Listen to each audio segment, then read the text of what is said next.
Siz hech qachon o'lim va sharmandalik o'rtasida tanlov qilganmisiz? Men qildim. O'sha tunda 16 yoshimda, tug'ilgan kunimda. Men shunchaki tort kesishni, sovg'alar olishni orzu qilgandim. Lekin taqdir menga sovg'a o'rniga zaharli ilonni tutqazdi. Opamning agar rozi bo'lmasang, u meni o'ldiradi degan faryodi hali ham qulog'im ostida jaranglaydi. Pochcham.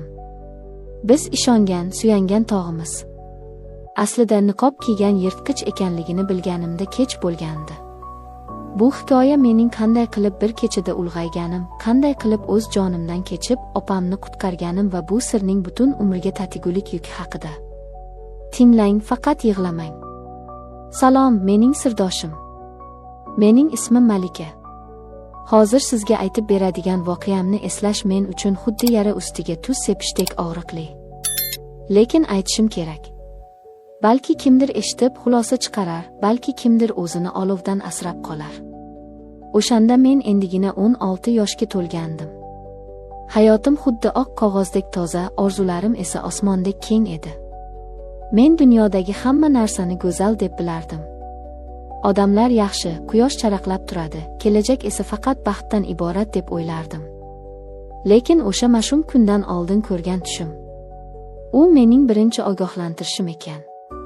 Tushimda qop-qora, ko'zlari yonib turgan mushuk menga tashlandi. Uning tirnoqlari tanamni tilar, men esa qochib qutulolmasdim. Uyg'onganimda bilagimda qattiq og'riq his qildim. Shunchaki tushku deb o'zimni ovutdim. Ko'zguga qaradim. Qalin, qayrilma qoshlarim, kulib turgan ko'zlarim. Men baxtli bo'laman, dedim o'zimga. Xuddi Mutabar opamdek. Mutabar opam. Mening jonajonim, onamdan keyingi mehribonim. U yaqinda turmushga chiqqandi. Pochcham, Nazar aka haqida hamma og'iz to'ldirib gapirardi. Jiddiy, polvon kelbat, topish tutishi zo'r, deyishardi. Opam ham u haqida gapirganda ko'zlari porlardi. Men ularga havas qilardim. Qaniydi men ham shunday baxtli bo'lsam deb niyat qilardim. Bugun mening tug'ilgan kunim edi. Opam va pochcham mehmonga kelishadigan bo'lishdi. Uyimizda bayram shukuhi. Dadam bozor-o'char qilgan, oyim oshxonada, men esa uyni yaraqlatib tozaladim. Mehmonxona to'riga eng chiroyli ko'rpachalarni to'shadim. Yuragim hapriqib ularni kutardim. Kechga tomon ular kelishdi. Nazar akani birinchi marta shunday yaqindan, kuyov bo'lgandan keyin ko'rishim edi. Baland bo'yli, qoshlari qalin, nigohlari o'tkir. Lekin negadir uning ko'zlarida qizillik bor edi. Qo'llari biroz qaltirardimi? Balki hayajondandir, deb o'yladim. Axir yangi kuyovku. Dasturxon atrofida o'tirdik. U menga tabrik so'zlarini aytayotganda g'alati tikildi. Bu nigohda aka-singillik mehri emas, balki qandaydir sovuq, yopishqoq bir narsa bor edi. Men xijolat bo'lib tezda dasturxonni yig'ishtirishga tushdim. Charchagandirlar deb o'z xonamga kirib ketdim. Xonamda yotib shirin xayollar surayotgandim. Shu payt eshik sekin taqilladi va Mutabar opam kirib keldi. Chiroqni yoqdim. Opamning yuzini ko'rib yuragim shuk etib ketdi. Boyagi quvnoq, baxtli kelinchakdan asar ham yo'q edi. Ko'zlari qip-qizil, qovoqlari shishgan, lablari titrardi. "Opa, nima bo'ldi? Tinchlikmi?" deb so'radim o'rnimdan sapchib turib. U javob bermadi. Karavotimning chetiga omonatgina o'tirdi. Yuzini qo'llari bilan to'sib, yelkalari silkinib yig'lay boshladi. Men uning oldiga cho'k tushdim. "Ayting, nima bo'ldi? Pochcham xafa qildimi? Yoki mazangiz yo'qmi?" Opam boshini ko'tardi. Uning ko'zlarida shunday dahshatli qo'rquv va chorasizlik bor ediki, men muzlab qoldim. "Malika, singiljonim", dedi u bo'g'ilib.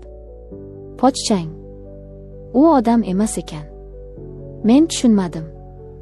"Nima deganingiz bu? Tushuntiribroq gapiring." U narkoman ekan", dedi opam shivirlab. "Nashavand ekan. Hozir ham chekib olgan. O'zida emas."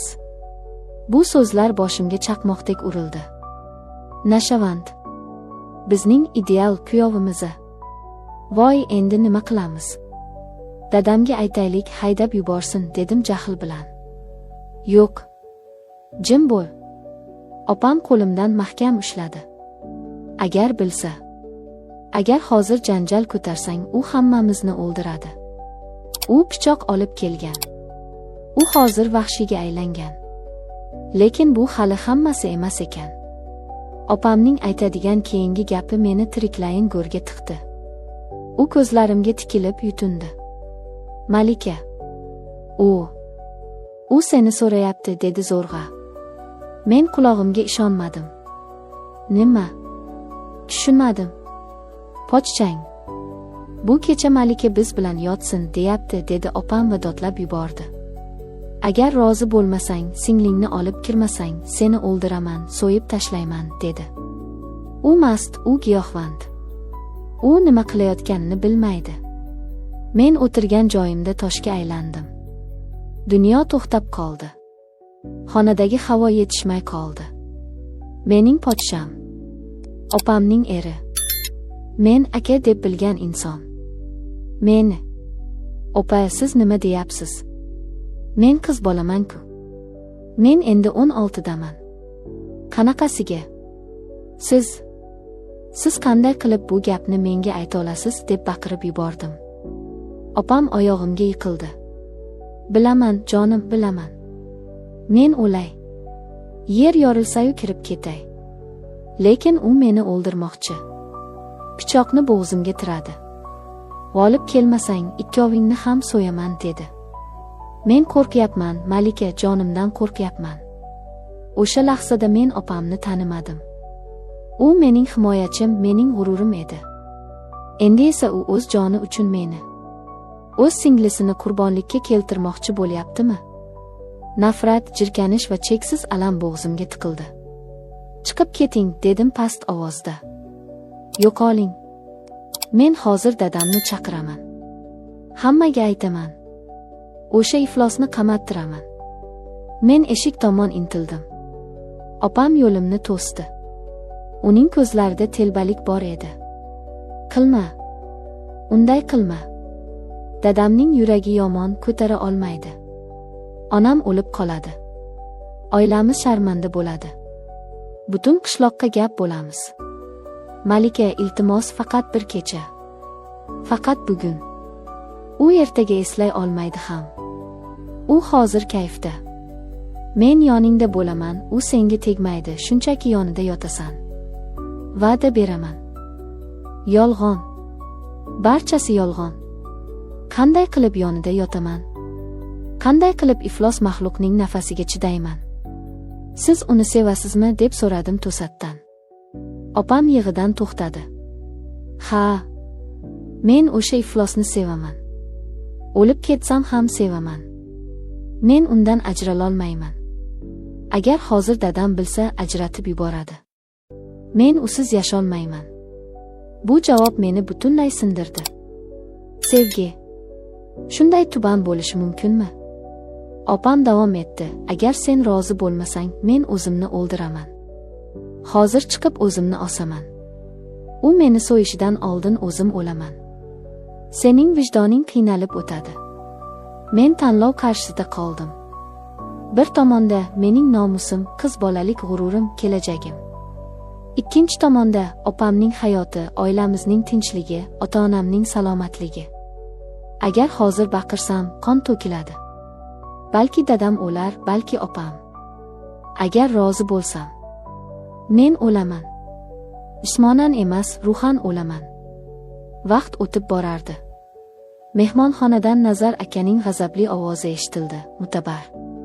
Qani senlar? Nega jim bo'lib ketding?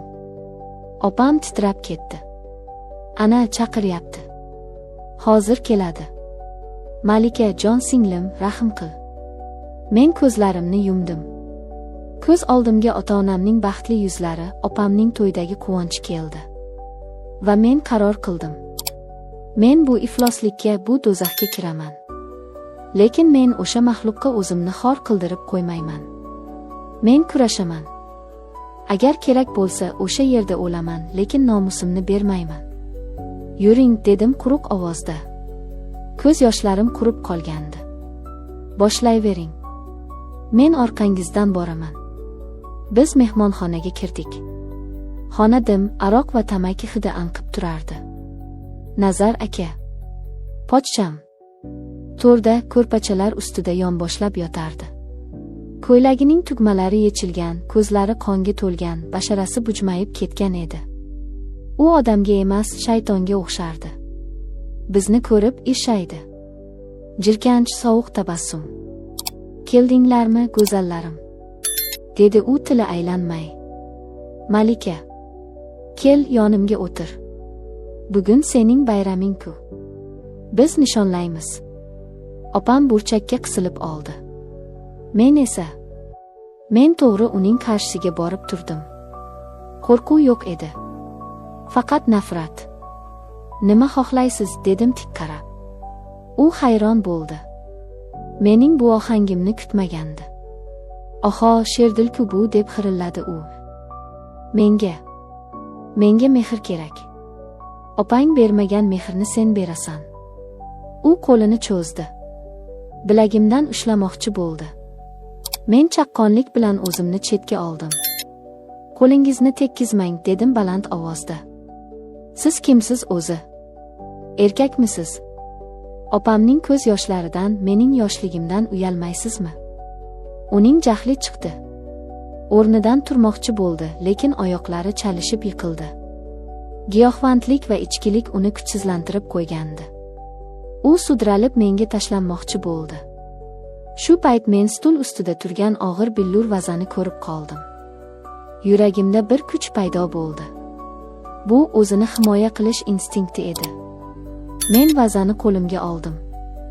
Yaqinlashmang, deb baqirdim. Bir qadam bossangiz, boshingizni yoraman. O'lib ketsam ham sizga tekkizmayman. Opam yugurib kelib Nazar akani ushlab qoldi. Nazar aka, jon aka, tegmang, u yosh, u qo'rqyapti, deb yalinardi. Nazar aka opamni itarib yubordi. Yo'qol. U yana menga intildi. Men vazani baland ko'tardim. Ko'zlarimda o'lim sharpasi bor edi. U buni ko'rdi. Hatto eng vahshiy hayvon ham o'lim xavfini sezganda to'xtaydi. U to'xtadi. Xirillab kuldi. Mayli. Bugun senga rahm qilaman. Lekin ertaga seniki bo'laman, dedi va gilamga yuztuban yiqilib, xurrak otib uxlab qoldi. Men o'sha tunda uxlamadim. Qo'limda vaza, burchakda o'tirib tong ottirdim. Opam esa erining oyog'i ostida yig'lab chiqdi. Ertalab quyosh chiqqanda u uyg'ondi. Boshi og'rib, hech narsani eslay olmasdi. Boshim yorilyapti, suv beringlar, dedi u nola qilib. U bizga qaradi. Mening qo'limdagi vazani, opamning shishgan ko'zlarini ko'rib hayron bo'ldi. Nima bo'ldi? Tinchlikmi, deb so'radi. U hech narsani eslamasdi. Bizning do'zaximiz, mening o'lim bilan yuzlashganim, uning uchun shunchaki o'chib qolgan xotira edi. Men o'sha kuni qasam ichdim. Bu uyda, bu ifloslik ichida qolmayman. Men dadamga hammasini aytmadim. Aytolmadim. Lekin men opamga shart qo'ydim, yoki siz bu iflosdan ajrashasiz, yoki men bu uydan butunlay ketaman va sizlarni o'lgan deb hisoblayman. Opam yig'ladi, yalindi, lekin men qarorimda qat'iy edim. Men o'sha kuni Hamid akaga, meni sevgan, lekin men e'tibor bermagan o'sha sof dil yigitga xat yozdim. Meni olib keting. Qayerga bo'lsa ham. Faqat bu yerdan uzoqqa. Taqdir meni sinadi, lekin sindira olmadi. Men o'sha tunda nafaqat opamni, balki o'z g'ururimni ham saqlab qoldim. Hozir oradan yillar o'tdi. Men boshqa shahardaman. Baxtliman. Lekin o'sha tunning soyasi hamon tushlarimga kirib turadi. Qizlarga aytar so'zim, hech qachon birovning baxti yoki tinchligi uchun o'z nomusingizni, o'z hayotingizni qurbon qilmang. Hatto u eng yaqin insoningiz bo'lsa ham. Yirtqichga rahm qilib bo'lmaydi. Unga faqat tish va tirnoq bilan javob berish kerak. Opamchi? U baribir o'sha eri bilan qoldi. U o'z tanlovini qildi. Men esa o'zimnikini. Bizning yo'llarimiz ayro tushdi. Lekin men tirikman. Men pokman. Va men kuchliman. E'tiboringiz uchun rahmat. O'zingizni asrang, chunki sizdan boshqa hech kim sizni chinakamiga asramaydi.